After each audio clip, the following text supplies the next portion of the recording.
충만교회 여주입니다. 반갑습니다. 네, 만나게 돼서 반갑습니다. 저는 어제 우즈베키스탄 단기 선교 일주일 다녀왔습니다. 와. 그래서 어제 오후에 교회에 도착해서 성도들과 함께 이제 교제 나누고 이렇게 했는데요.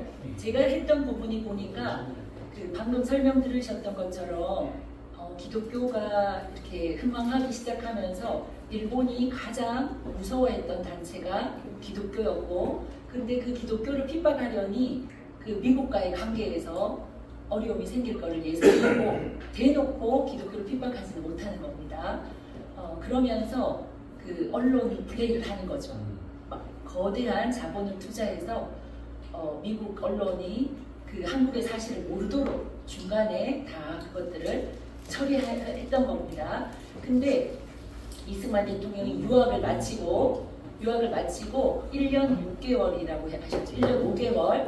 1년 5개월 동안이었지만 이 전국을 순회하면서 바울의 1차, 2차, 3차 선교 여행처럼 전국을 순회하면서 그 청년들을 깨웁니다.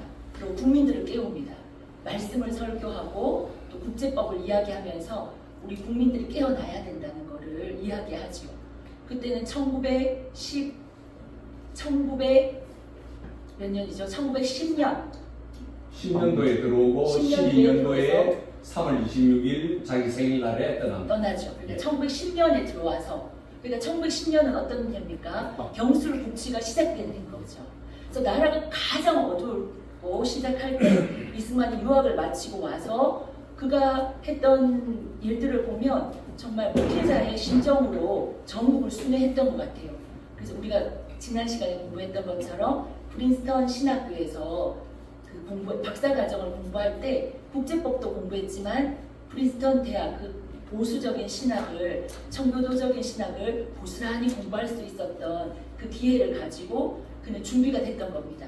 그래서 한국에 들어와서 그 전국을 순회하면서 백성들을 깨우기 시작하죠. 그러니까 그런데다가 우리가 잘 알다시피 1910년에 경술국치가 일어나지만 1907년에 어떤 일이 있었습니까? 기독교적 역사로 평양 대부분. 예, 평양 대부흥이 있었거든요. 그러니까 오순절 성령 강림과 같은 그 부흥사, 세계 부흥사에서도 그 오순절 성령 강림 이후에 전 세계적으로 뭐 웨슬리 부흥, 또 인도의 부흥, 여러 가지 부흥이 있었지만 평양의 대부흥은 거의 신약 성경의 오순절 성령 강림 사건과 비슷할 정도의 강력한 부흥이었다고 합니다. 그래서 1907년에 그게 있었고 1904년인가요? 원산 대부흥 운동을 기점으로 해서 1904년부터 1907년까지 계속해서 한국에 부흥이 일어나는 겁니다.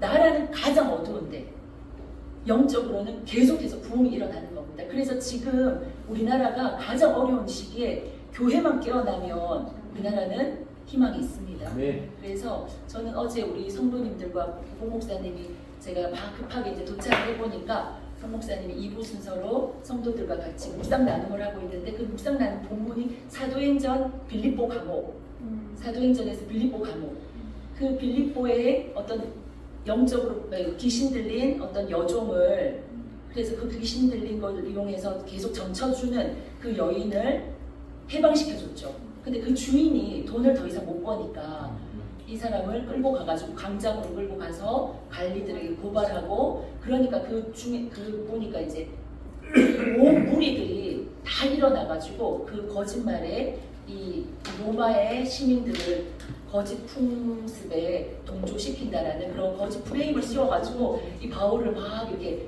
몰아세우는데 거기에 이제 모든 군중들이 다 일어나니까 바울이 그냥 감옥에 갇히더라고요. 빌립보 감옥에 갇혔어요. 근데 엄청나게 매를 맞는 거예요.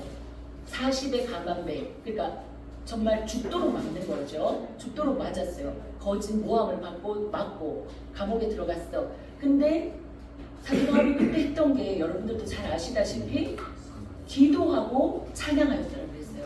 그래서 제가 주님께 여쭙습니다. 하나님, 이 상황에서 어떻게 이렇게 너무 그냥 사도 바울이니까 이랬을까요? 이렇게 하는데 그때 굉장히 큰 감동이 주어지기를 사도 바울도 너무나도 억울하고 속상하고 힘드니까 기도했지 않겠느냐. 그러니까 그때 기도했을 때 뭔가 막 감사하면서 기도하고 막 희망스럽게 기도했다는 표현이 아니고 그냥 기도하고 찬양하였더라고요. 그랬거든요. 그래서 기도하면 우리는 하나님의 비전을 발견할 수 있고, 기도하면 서로 분열하고 이게 옳으니 저게 옳으니 지금 어쩌니 저쩌니 이런 모든 것들을 내려놓을 수 있다는 생각이 드는 거예요. 그러니까 진짜 지금은 주님 앞에 울어야 될 때라는 생각이 들어요. 저는 우즈벡에서 탄핵 사건을 듣고 밤새 울었어요. 주님 하나님 앞에. 정말 너무나도 고통스럽다고 하나님께 알겠고, 정말 그 밤에 울었는데 아침에 일어나니까 희망이 생기는 거예요. 우리 하나님은 선하시고 가장 좋은 것을 주실 텐데 우리가 이렇게 기도한 걸 아시고, 제가 외노라 통일선교회 여기 이정화 대표는 없지만 이정화 대표는 그 많은 사람들을 어떻게 모아가지고 그 개엄 이후부터 하루에 한 끼씩 금식하면서 막 기도하고, 그런 우리 또 많이 금식하며 기도하셨잖아요, 그죠? 그렇게 기도했는데 우리 하나님이 그 신음 소리도 들으시는 우리 하나님께서 우리의 기도에 응답하지 않으셔서 이런 일이 일어났을까요? 가장 좋은 것을 주셨다는 생각이 그 아침에 확 오더라고요. 그래서 기도하면 된다. 기도하면 하나님의 통찰력을 주시고 하나님의 지혜와 계시력을 주신다. 그래서 정말 그래서 우리가 단순히 할 수 있는 게 아닌 것 같습니다. 그래서 한국교회 핍박을 제 부분은 이 선교사님들이 그 역할을 했다는 거예요. 이 일본이 철저하게 언론 플레이를 하고 이걸 가둬뒀지만 이 배고인 사건을 통해서 기독교를 정말 더 핍박하려고 했고, 이승만 그때 선교사님들의 도움으로 외국에 망명할 수 있었습니다. 그 가장 큰 원인은 이승만이었음에도 불구하고 그 선교사님들의 도움으로 망명할 수 있었습니다. 그런데 하여튼 그 선교사님들의 역할에 대한 이야기를 해주시는 거예요. 이 부분이 제가 하는 부분이. 근데 제가 이번에 이제 우즈벡에 가서 제가 했던 역할이 뭐냐면은 이겁니다. 제가 우즈벡 선교, 여기가 현지 우즈벡 사역자들이에요. 우즈벡에는 우즈벡인도 있지만 러시아 종족도 있고요, 또 타직족, 그래서 한 130여 종족이 우즈벡에 산대요. 그리고 대표적인 또 그 종족 중에 고려인이 있습니다. 조선시대 때 스탈린의 강제 이주로 인해서 그냥 그 연해주에다가 강제 이주돼서 조선시대, 이분들도 한국어를 거의 못해요. 말이 안 통하더라고요. 근데 얼굴만 우리 고려인이세요. 그래가지고 그런 이분들이 다 나름대로의 그 우즈베키스탄의 사역자들이세요. 목사님들이세요. 그런데 전국에서 오신 겁니다. 그래서 이 분들에게 저희가 한국에서 하고 있는 기도학교의 어떤 파트 부분을 3박 4일 동안 강의를 하신 거예요. 이분은 터키 선교사님이세요. 터키 선교사, 애니 선교회 소속 터키 선교사님인데, 이분이 이제 이분들에게 3박 4일 동안 새창조라는 파트를 가지고 했습니다. 그런데 이분들 중에는 감옥에 갔던 분들도 여러 명 계시고, 그러니까 이곳에서 외국인이 복음을 전하는 건 불법이에요. 그래서 저희가 이 선교사님과 이 현지 우즈베키스탄 선교사님 부부와 저희 중보자 한국에서 간 2명의 이 한국인이 이곳에 왔다는 건 철저하게 보완이 필요했던 겁니다. 근데 우즈베키스탄은 굉장히 강성 나름대로 이슬람인데요. 지금 조금 많이 유해져가지고 그래도 선교사 비자는 아예 없습니다. 그래서 이 선교사님들도 그냥 사업자다라고 이야기를 하고, 이웃들도 오후 담당제처럼 많이 이렇게 간섭하고 이러는 분위기이기 때문에 굉장히 조심해야 되는. 왜냐하면 우즈베키스탄은 공산당, 소련 체제에 또 이렇게 공산주의 시절도 있었기 때문에 그렇다고 합니다. 그래서 감옥의 이력들이 다 있으십니다. 그리고 이 터키 선교사님은 요즘에 터키가 선교사 추방을 하는 분위기래요. 지금 200여 명이 추방을 했습니다.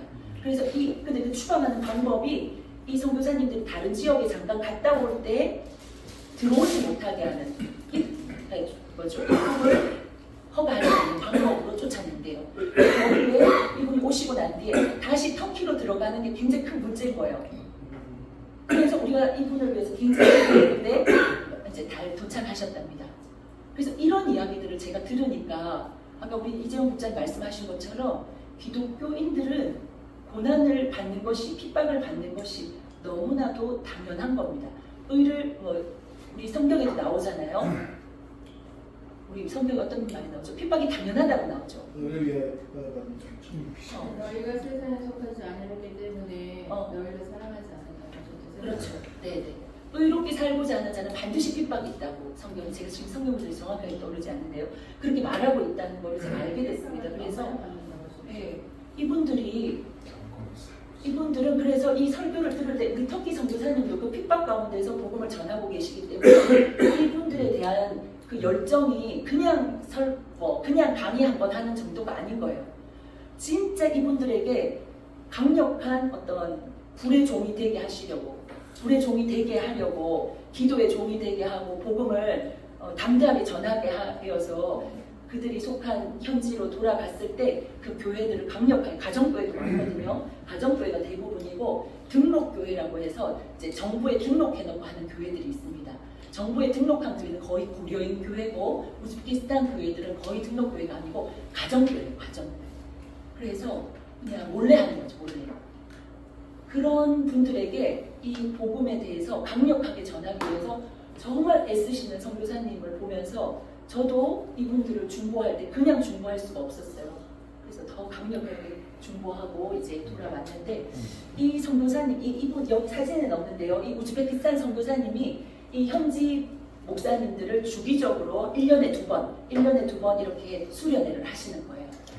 그런데 이분이 1년에 두 번 가지고는 안 되겠다 해서 한 달에 한 번 이분들 모으세요. 그래서 국가 기도회를 하는 거예요. 너무 감사하죠. 아까 개인의 구원과 영혼 구원에 국한하지 않고 우리 사역자들이 이 나라를 위해서 기도해야 된다는 것을 우리 애니 선교회 파송된 선교사님이 한 달에 한 번씩 이 우즈베크의 우즈베크의 목회자들을 모아서 국가 기도회를 하기 시작했어요. 벌써 지금 1년이 다 돼갔다는 거예요.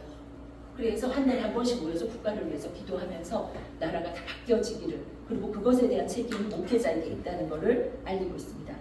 근데 이게 이제 여기는 이제 등록교회였습니다. 등록교회여서 번듯하기는 했지만 이렇게 많은 사람들을 수용해서 수련회를 하기로는 그런 시설이 구비가 안 됐는데 이거를 위해서 시설을 만들었대요. 이번에 화장실을 만들고 이렇게 만들었어요. 근데 이 재정을 우리 한국에서 보낸 거예요. 한국에서.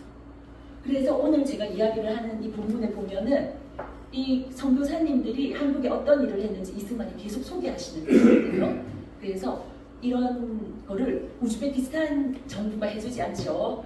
그러니까 또 우즈베키스탄의 그 교회들은 가난하죠. 가난하니까 이런 것들을 할 때 한국에서 보내드리는 거죠. 근데 아직까지 공사가 다 끝나진 않아가지고 수련회 직전까지 요까지 끝내고 이제 수련회 끝나고는 이제 페인트 칠도 하고 다시 문도 달고 그렇게 한다고 합니다. 그런 거를 제가 이제 하고 왔습니다. 오늘 했던 부분이랑 조금 연관이 돼서 제가 이야기를 했습니다. 자, 외교상 관계라고 해서 지금 일본이, 한국 교회는 일본 정부의 정략과 부딪히는 두 가지 큰 문제가 일어날 수 있다. 그 하나는 외교와 관계되는 일이고 둘째는 내치와 관계되는 일이다. 한국 교회가 그냥 예수님 복음을 전하고 또 천국 갈 수 있는 그런 길을 전하는데 왜 일본 정부와 부딪힐까? 근데 부딪힐 수밖에 없다는 거예요. 그게 외교적인 문제고 내치와 관계되는 일인데 제가 준비했던 부분은 이제 외교와 관련된 부분이었습니다. 일본 정부의 목적은 영원히 한국과 서양 각국과의 교류를 끊어서 일본이 한국 안에서 무슨 일을 하든지 세계가 전혀 모르게 하는 것이 일본 정부의 목적입니다. 서양의 거상들이 합병을 한 후에 한일합병 1910년 이후에 한국과의 통상 수익이 크지 않았기에 이제 자기 본국으로 돌아가는 일들이 많았다고 합니다. 왜냐하면 그들이 했던 것들을 일본 사람들이 많이 샀다고 합니다. 그래서 일본인들이 그 어떤 사업체를 샀기 때문에 서양의 거상들은 철수하기 시작하고 대부분이 이제 미국이나 아니면 영국이나 가지고 있던 이권들이 다 일본에게로 이제 돌아갔다고 합니다.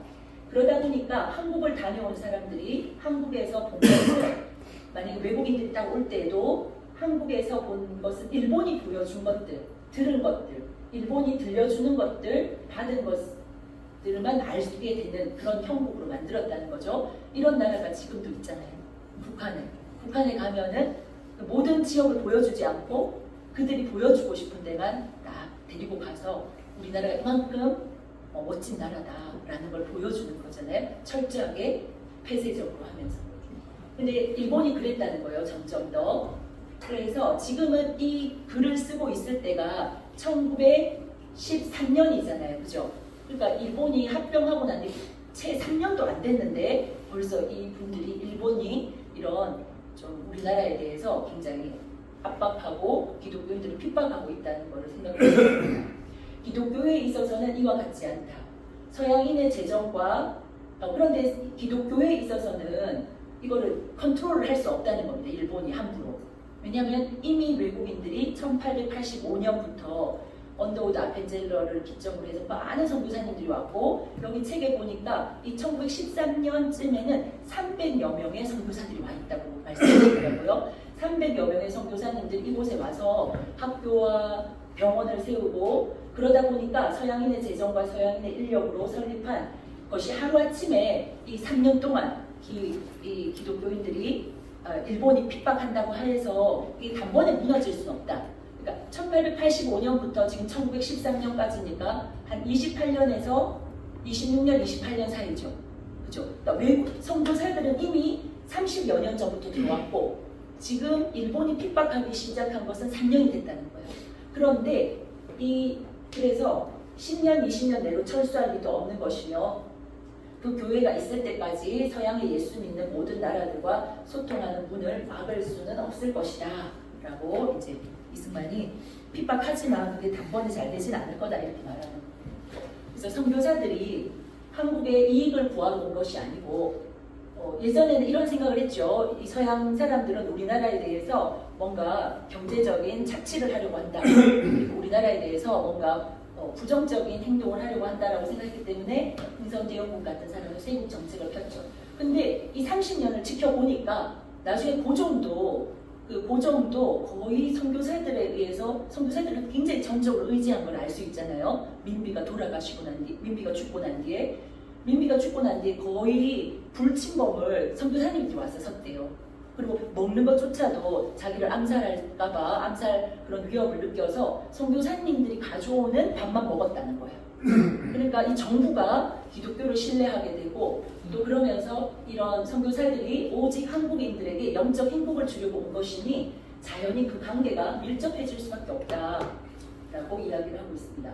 외국에 가서는 또 이 서양의 사람들이 주기적으로 이제 자기 나라에 돌아가서는 한국 교회 정황을 설명하고 한국에 와서는 서양 교회의 상황을 말하면서 서로 정을 나누고 동정을 표명하여 피차 간의 예수를 믿음으로 말미암아 예수를 믿는다는 이 공통점 때문에 한 형제가 되고 한 식구가 되는 이치를 우리는 이제 이 기독교에서 알 수 있다는 거죠.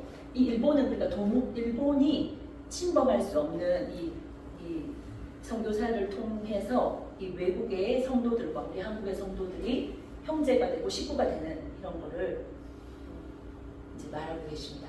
아무 친구도 없고 돌아볼 곳도 없어 낙심하고 물러났던 한국 사람들, 어떤 생각도 할 수 없던 사람들이 비로소 교회에 들어와서 선교사들에게 의탁하였고 서로 포기 못할 친구로 여기게 되었으니 선교사들은 한국의 가장 큰 외교 창구이다.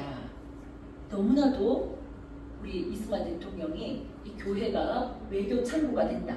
외교라는 게 뭡니까? 다른 사람과의 관계 속에서 우리가 어떤 좀 부족한 거를 우리가 그 사람의 도움을 받을 수도 있고 또 우리가 또 그 사람에게 뭔가 도움을 줄 수도 있는 그런 거잖아요. 근데 이것이 선교사님들이 한국의 가장 큰 외교 창구가 될 수밖에 없는 나라의 주권을 잃어버렸으니까요. 아무도 우리에게 도움을 주지 않았지만 선교사님들이 그 일을 했다는 겁니다.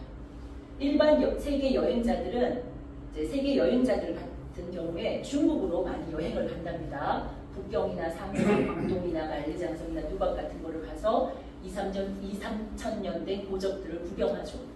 그러니까 세계의 일반 여행자, 유럽인들이라든지 미국의 사람들이 또 일본으로 여행을 가서 여러 섬의 빼어난 경치, 요코하마, 동경 등의 근대화된 생활상, 유명한 벚꽃과 비단, 기모노 등 아름다운 상품들을 구경하려고 여기가 지금 왜 우리 타이타닉 그런 배 같은 거 기억나잖아요. 그러니까 유럽 사람들이 그 배를 이용해서 많이 여행을 다니는 거죠. 아시아에도 여행을 올 때 중국과 일본으로 많이 가죠. 그런데 한국은 특별히 즐길 만한 것이 적은 듯 주마간산으로 바삐 지나가거나 그렇지 않으면 아예 한국에 들리지도 않고 지나가려 했다는 거죠. 당연하겠죠. 뭐 볼 게 그렇게 크게 없었겠죠. 그런데 결국 교회 일에 전력하는 사람들은 그렇지 않다는 거예요.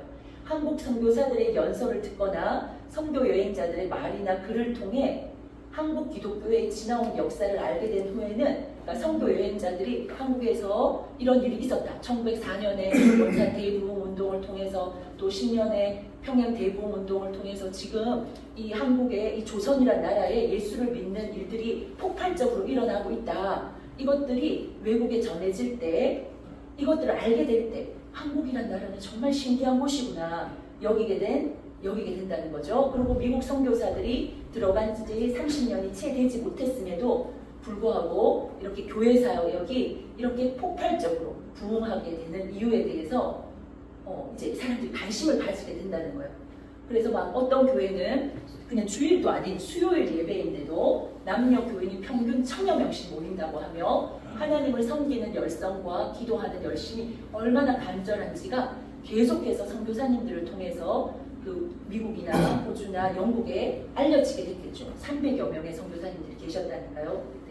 그때도. 그래서 옛날 오순절 성령의 감화를 받은 것 같이 뜨거운 마음을 얻고 돌아온다는 말을 듣게 된다. 그런 말들을 들으니까 이 사람들이 한국에 오히려 방문하게 된다는 거예요. 일반 세상 사람들은 중국이나 일본 가서 관광을 하지만 이런 말을 듣고 흠모하는 마음이 심중에 가득하게 돼요. 어떤 사람은 좋은 집과 사랑하는 가족을 놓아두고 한국에 가서 하나님의 일을 하겠다라고 지원하는 사람이 점점 더 많아진다는 거예요. 점점 더 많아지기도 하고 한국에 아무리 가고자 해도 나이가 많아서 해외 선교부에서 허락하지 않기 때문에 생전에 한국 땅만이라도 밟아보고 죽어도 유한이 없겠다라는 사람들이 생긴다는 거예요. 제가 이번에 우즈벡에 갈 때 같이 중보자로 같이 갔던 분이 대전에 계신 선도님이셨는데 여자 장로님이셨는데 그분은 69세였어요. 69세인데도 그분은 전 세계를 많이 다니셔가지고 중보자로 저보다도 더 쌩쌩하시더라고요. 네. 그러니까 나이를 뛰어넘어서 이 선교에 대한 열정을 가지고 있는 사람들이 있다는 거죠. 그리고 어떤 신문이나 월간지에 게재된 수십 명의 한국 교인들의 이름을 기록하고 아침 저녁에 기도하는 시간에 그 명단의 이름들을 불러가며 이 사람들을 모두 복주소서라고도 하는 외국인들이 있다는 거죠. 저는 2014년에 핑크라는 어떤 북한을 위한 세계 중보자들의 모임이 한국에서 있었어요. 그래서 전 세계 북한을 위해서 중보기도 하시는 분들이 다 모였는데 근데 거기서 독일의 어떤 여성분이 한국어를 열심히 잘하는 거예요. 독일에 사시는데 근데 그분이 하시는 말씀이 자기는 일주일에 한 번씩 독일 사람들을 모아서 북한을 위해서 계속 기도한다는 거예요.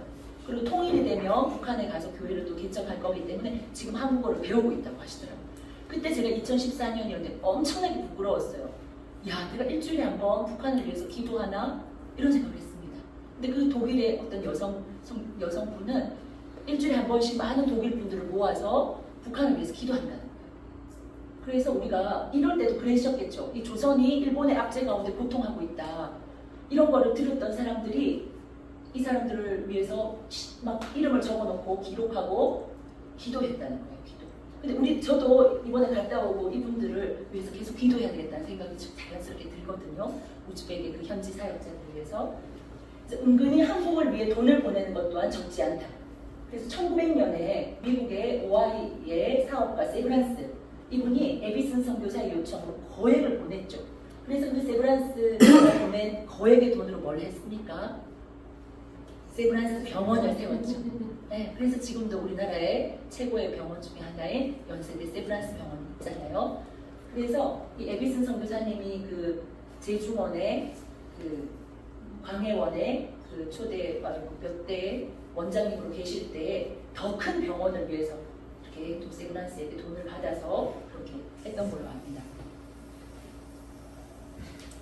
그래서 교회의 유력 인물들이 그러면서 이제 1900년대부터 시작해서 교회의 유력 인물들이 만사를 제쳐놓고 한국을 신방하게 되는데 이는 모두 한국 교회를 구경도 하고 그 정세와 형편도 연구하려 함이었다. 1909년에 체프만 알렉산드, 항리스 등 세계 부흥사들이 들어왔고 이듬해부터는 미국 국장로교회 해외 선교부 총무 아더 브라운, 뉴욕 대학의 헨리 맥크레킨, 세계 선교에 큰 영향을 갖고 있던 아더 피어선 박사, 볼티모어 여자대학 총장 가우처 박사 등 세계적 기독교계 인사들이 한국에 입국했다. 이런 일들이 일어났다. 여기는 이제 각 주에 적혀 있는 거더라고요. 주에 적혀 있는 걸 적어봤습니다. 그래서 이런 1904년, 1907년 부흥운동이 소문이 나면서 이런 일들이 많이 한국에 들어왔다는 거죠. 그러면서 급기야 1910년에는 이승만이 유학을 마치고 와서 이 한국인이 가장 좋은 거는 한국인이 복음을 전할 때 더 강력할 거 아니에요, 그죠? 그래서 우리가 이 해외 말씀 기도학교 사역도 우리 선교사, 한국 선교사가 이 해외 사람들한테 복음을 전할 때는 한계가 있기 때문에 해외의 사역자들을 더 강력하게 훈련시키면 그분들이 더 강력하게 복음을 전할 거라는 생각에 그러한 전략을 가지고 하는데 우리 이승만이 그 선교사님들의 열매죠. 아펜젤러부터 시작해서 여러 선교사님들이 추천서를 써주시고 또 미국에 있을 때도 여러 분들이 도움을 주셨기 때문에 미국 선교회와 또 이 어떤 미국의 신학교의 열매가 이승만이었을 거고 이승만이 1910년에 들어와서 정말 전국을 다니면서 이렇게 부흥을 일으켰던 거죠. 그 1904년과 1907년 부흥을 이어가면서. 그래서 일본이 온갖 방법으로 이를 방해하려고 하여도 할 수 없었다. 기회를 근데 이제 일본이 온갖 방법으로 이를 방해하려고 하는 거예요. 근데 벌써 방해가 쉽지 않다는 걸 알겠죠. 이 선교사들은 정말 희생적인 자기의 입지가 아니고 우리들에게 도움이 되고자 처음부터 시작이 우리들에게 도움이 되고자 자기들의 희생을 가지고 왔고 그런 상황에서 일본이 온갖 방법으로 이를 방해하려고 하여도 할 수 없었다. 기회를 얻어 자기들이 자랑스럽게 여기는 어뢰를 보여주려 해도 선교 여행을 하기 위해서 온 교회 지도자들은 외교적 체면 때문에 한두 번 통감부를 방문하는 것 외에는 특별히 일본인들을 가까이 하려 하지 않는다는 거죠. 이 일은 일본의 정치적 힘이나 외교 수단으로도 어떻게 할 수가 없는 일이다. 네. 그래서 저도 이제 결혼하고 목사님이 많이 선교 여행을 보내주셔가지고 일본, 대만, 중국 이런 지역을 이번에 우즈벡도 다녀왔지만 제가 가는 데는 그 나라의 유명한 관광지를 가는 게 아니에요. 저는 정말 대만 같은 경우도 되게 유명한 관광지는 마지막 이틀 하루 정도의 관광지. 근데 그 대만의 그 소수민족들 어려운 사람들 그런 분들에게 선교하고 있는 분들의 정말 그 마을에 들어가가지고 그분들을 만나고 또 그분들의 상황을 알고 또 돌아와서 기도하고 필리핀도 마찬가지죠. 필리핀도 난 필리핀이 그렇게 가난한지 몰랐습니다. 그런데 우즈벡도 마찬가지고. 근데 그 당시에 우리 조선을 향해서 외국의 선교사님들이 외국의 성도들이 그러셨다는 거죠. 자, 이 세계적 선교학 박사들이 와서 하는 말들은 이런 것이다.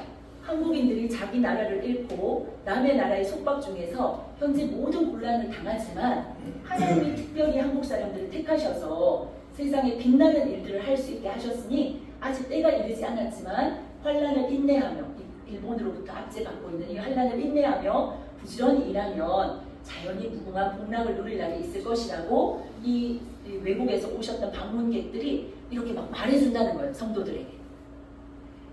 이런 말로 한편 겉면도 하고 한편 위로도 하니 이것은 결코 일본이 원하지 않겠죠. 이는 사람마다 그 마음에 얼마쯤은 본디부터 지니고 있는 성향인데 특별히 기독교의 진리를 통해 크게 발달시킨 것이다. 이게 무슨 말이냐면은 어떤 가난하고 억울하고 힘든 사람들을 보면은 이게 어떤 정의감이라든지 긍휼함이라든지 약간 심퍼시, 동정심이라든지 동병상련이라든지 이런 게 사람이라면 누구든지 일어날 수 있고 또 기독교인들은 더하다는 거죠.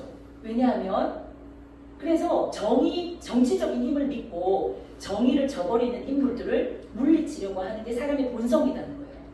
그래서 약하고 고통받으며 남으로부터 학대받는 사람들을 도우려 하는데 마치 예수가 세상에 계실 때 행하실 것처럼 하게 되는 게 교회의 특성이기도 하다. 그리고 정치적인 힘을 믿고 정의를 저버리는 인물들을 물리치려고 한다. 지금 대통령의 개혁 이후에 국민들이 계몽되고 특히나 2030들이 일어나는 이유 중에는 이 정치적인 힘을 믿고 정의를 저버리는 이 거대 야당에 대한 불합리함에 대한 이 정의감들이 우리 청년들에게도 예수님을 믿든 안 믿든 막 일어나고 있잖아요. 그래서 지금 오히려 우리가 핍박받는 자가 되는 것이 우리가 승리로 가는 길이 되지 않을까. 진짜 사도 바울이 그 당시에는 맞을 때 기도하는 것밖에 안 했더라고요. 딴 거 안 했어요. 근데 그 이후에 막 지진이 나잖아요. 하나님이 지진을 일으켜요. 이 사람들이 뭔가 승리를 위해서 막 변호를 하고, 왜냐면 로마 시민권이 있었기 때문에 나는 로마 시민인데 너희들 이렇게 함부로 무조건 때려? 너희들 이렇게 하면 안 돼를 나중에 나와요. 몇 절 후에. 나중에 지진이 일어나고 난 뒤에 간수가 막 자기 자결하려고 하잖아요. 왜냐면 도망가면 자기도 죽어야 되니까. 자기가 자결하려고 할 때 사도 바울이 멈춰요. 자기를 때렸던 그 사람을 막 멈추면서 내가 여기 살아있다. 내가 여기 있으니까 당신 죽지 말아라고 해요. 그래서 정말 우리가 승리하는 게 목적이 뭐냐? 우리 대한민국의 국민들이 더 예수님 믿게 하는 이 영혼 구원의 목적을 딱 가지면은 지금 좌파들도 사랑할 수 있다고 생각합니다.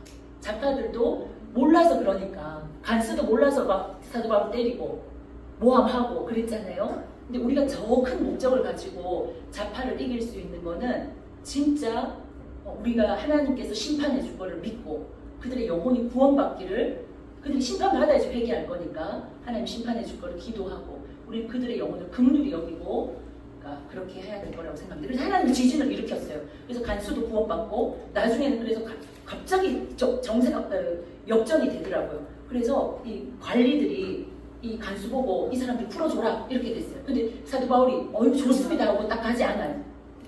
내가 로마인이다. 근데 너희들 함부로 너희들 이렇게 했다. 너희들이 와서 나를 데리고 가서 나를 나가게 해라 라고 정당하게 말해요. 당당하게. 그래서 언제 말해야 될지도 제가 봤을 때도 야, 사도 바울 대단하다. 자기가 맞고 두드려 그 이야기를 해가지고 자기를 변호하고 자기가 이기려고 하지 않고, 핍박받을 때는 오롯이 핍박받고 하나님께 기도하고 하나님이 심판하시도록 했다는 생각이 드는 거예요. 그래서 우리가 그런 하나님 앞에 지금 아까 우리 이재용 부장이 말했지만 시기적으로 지금 우리가 뭘 해야 되는가를 하나님부터 받아야 될 때라고 저는 생각합니다. 지금은 정말 기도하고 하나님 앞에 많이 울어야 될 때라고 저는 생각합니다. 이는 사람마다 그 마음이 얼마쯤은 이렇게 됐다는 거죠. 영미 사람들은 몇 년 전 러시아가 탐욕과 억지를 부리는 것을 징계해서 영미 사람들은 몇 년 전 러시아가 탐욕과 억지 부리는 것을 징계해서 일본을 후원했다는 거죠. 러일 전쟁이 1904년에 있었잖아요. 1904년. 지금은 이제 벌써 10년이 지난 겁니다. 우리가 러일 전쟁 한창 이야기를 했었는데, 러일 전쟁 때 러시아가 일본까지 막 이렇게 일본이랑 싸워서 이렇게 동양 쪽에까지 야욕을 부리려고 할 때 일본을 막 후원해주죠. 왜냐하면 러시아를 꺾고 눕히게 했죠. 왜냐하면 은근히 믿고 기대한 것은 일본이 세계 모든 나라 공통의 이익을 위해 싸우는 것이니 러시아를 몰아내면 아시아의 경제나 종교의 자유, 공익을 모든 나라들이 이 동아시아에 함께 얻게 될 것이라고 생각했다는 거예요. 러시아가 지배하는 것보다 일본이 지배하면 이 동아시아에 더 평화가 있을 거다. 그렇지만 실제로 결과적으로 3년 만에 1910년 이게 한일 합병이 됐을 때 러시아가 물러나고 일본이 들어섰는데, 일본이 하는 일은 러시아가 하려던 것과 조금도 다르지 않다. 세상은 그때 그 이면의 실상을 알지 못했던 것이다. 그래서 일본의 실체를 몰랐다는 거예요. 그러면서 한동안 일본의 겸손한 면모와 담대하고 의로운 기계를 칭찬했지만 사람의 죄악은 영원히 감추지 못하는 것이니 그 사실이 모두 드러나게 되는 날에는 세상이 속은 줄을 깨닫고 일본과 러시아가 하는 일들이 모두 같다는 것을 알게 될 것이다. 이 일에 지금 이 일에 우리 선교사님들이 한 몫을 하고 있고, 본인도 이제 이 한국교회 핍박이라는 책을 1913년에 쓰면서 어떻게 보면 알리는 거죠. 러일 전쟁 이전 일본은 세계에 선포하기를 러시아를 물리치고 만주를 개방해서 모든 나라가 일제히 통상의 이익을 누릴 수 있게 하겠다라고 말했답니다. 그런데 지금은 어떻습니까? 서양 사람들이 상업이나 정치적으로 만주에서 발을 붙일 곳이 없게 만들어 놓아버렸다는 거예요. 또 한국에 들어가서 우리가 농공, 상공업 등 모든 분야의 수익성을 높여 한국인에게 유익이 돌아가게 종교의 자유를 보장해서 기독교회를 부흥시키겠다고도 했답니다. 근데 실제로 그러면서 이제 언론 플레이를 계속하죠. 미국에다가. 그래서 미국 사람들은 일본이 조선을 지배하는 게 조선이 발전하는 데 큰 도움이 되구나를 계속 생각하고 있다는 거예요, 지금. 그런데 현실은 어떠한가? 지금 모든 부분의 이익 정보를 욕심껏 가져갔고 한국인들은 점점 벌어먹고 살 수밖에 없게 되었다.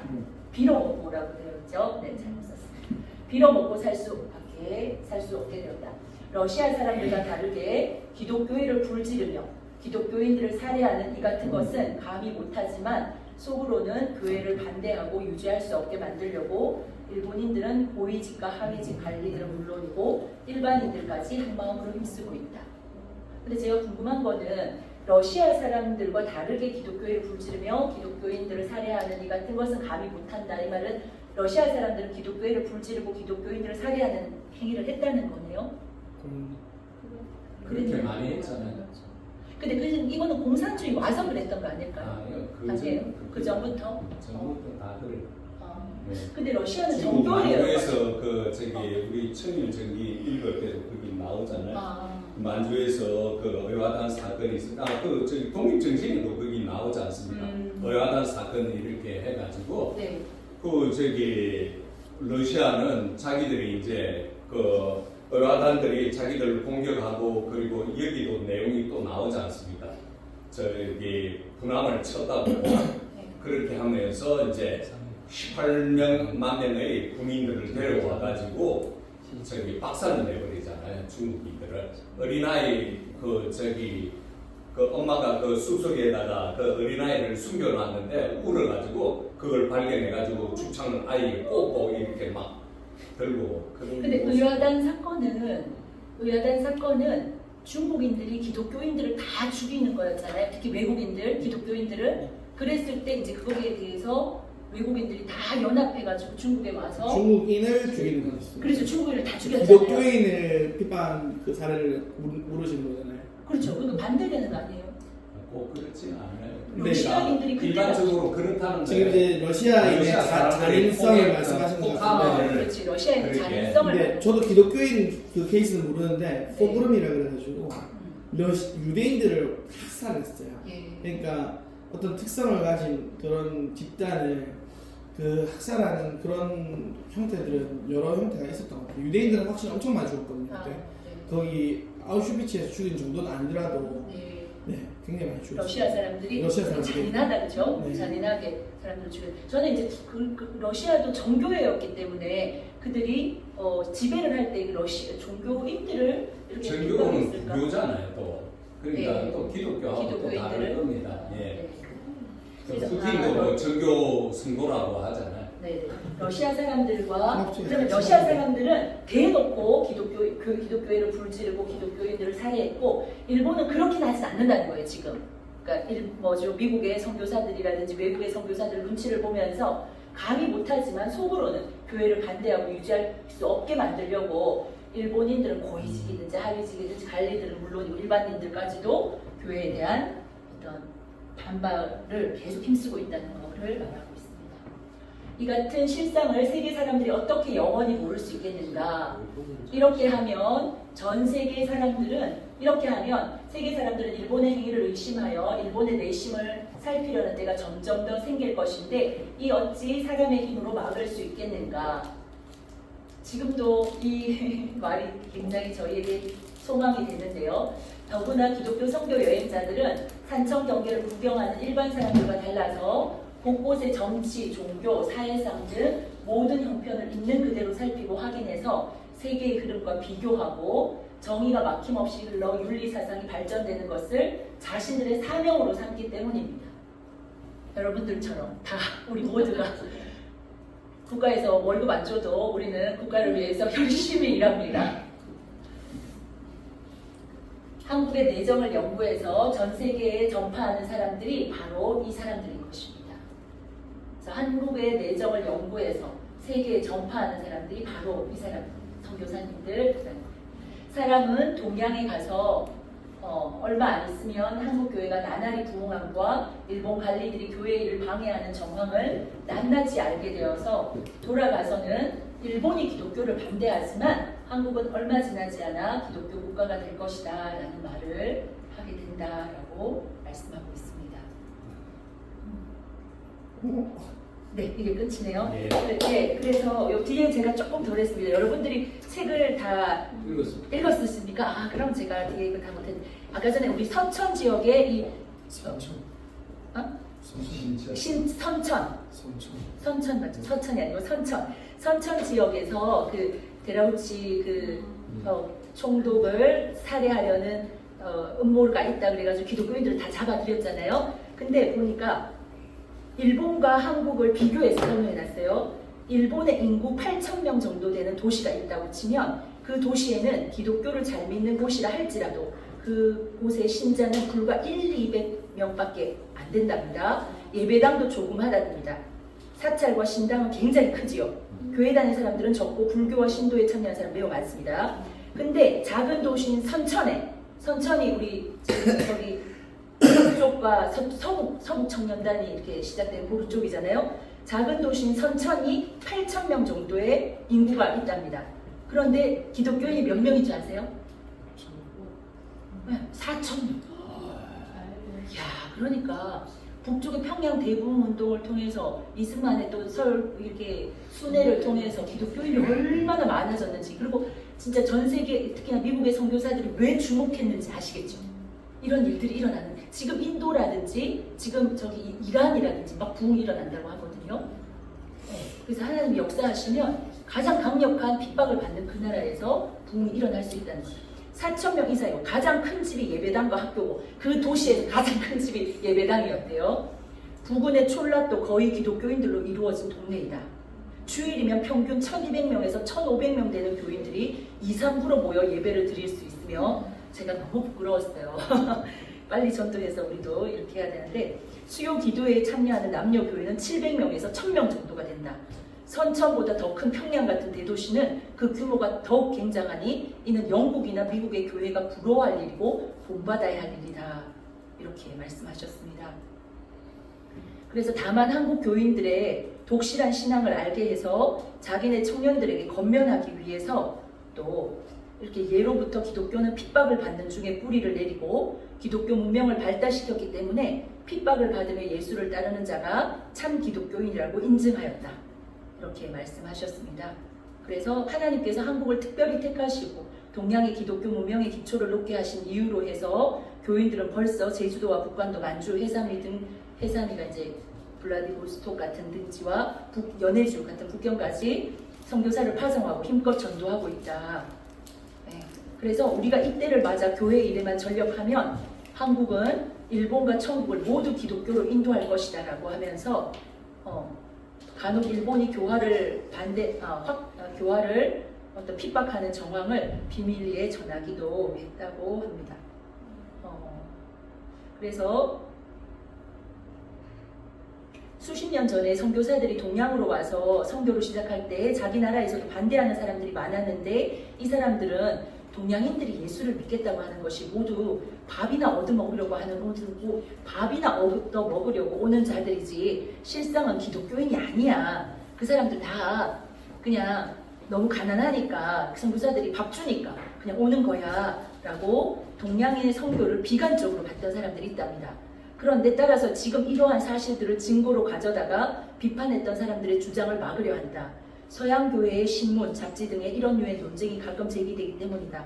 이러한 한국교회 지도자들이나 서양 선교사들, 외국 교회 방문객들은 실상 정치적 간섭을 하려거나 배일 사상을 가지고 있는 것이 아님에도 한국에 교회가 있다는 이유 하나 때문에 한국의 정치 상황을 외국에 있으면서도 알게 되는 것이고 그냥 한국의 정치 상황을 궁금한 게 아니라 한국의 교회에 대해서 관심을 가지다 보니까 일본의 정책에 대해서도 관심을 가지지 않을 수가 없게 되고 그것에 대해서 비판할 수밖에 없는 상황이 됐다는 겁니다. 한국에 교회가 있다는 이유 하나 때문에 한국의 정치 상황을 외국에 있으면서도 알게 되는 것이고 세계의 정의를 한국으로 이어지게 하는 것이다. 일본 당국자들이 어찌 이런 것을 모르겠으며 어찌 이런 일들을 달갑게 여기겠는가. 이런 상황들을 점점 더 알게 되면서 장차 일본의 큰 후환이 될 것이라 염려되지 않을 수 없는 것이다. 일본은 이렇게 외교적 관계가 얽혀있기 때문에 한국교회를 싫어하는 것이다. 하고 이제 한국 교회가 이 일본의 외교의 큰 방해거리가 되고 우리 선교사님들은 오히려 이제 외교의 창구가 된다라는 것을 이야기하고 있는 것 같습니다. 네, 이상입니다. 수고했습니다.